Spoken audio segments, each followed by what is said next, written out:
শনিবার যেহেতু ছুটি ছিল তো সন্ধেবেলার দিকে ভাবলাম যে তিনজন মিলে বাবিকে নিয়ে একটু ঘুরে আসি। বেরোনো মাত্রই তো রাস্তায় জ্যাম হবে, এটা জানা কথা। আর গিয়েছিলাম হচ্ছে সাউথ সিটি। সামনেই তো পুজো চলে আসছে, তো শপিংটা তো এবার শুরু করতে হবে।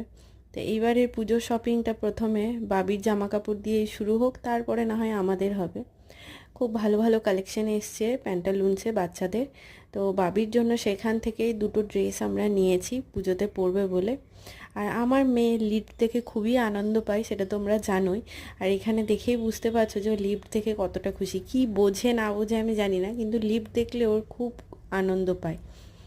এরপর আমরা চলে গেলাম হচ্ছে রেস্টুরেন্টে। ইচ্ছা ছিল আজকে বাইরে খাবো, তো যে মতো ভাবা সেই মতোই কাজ।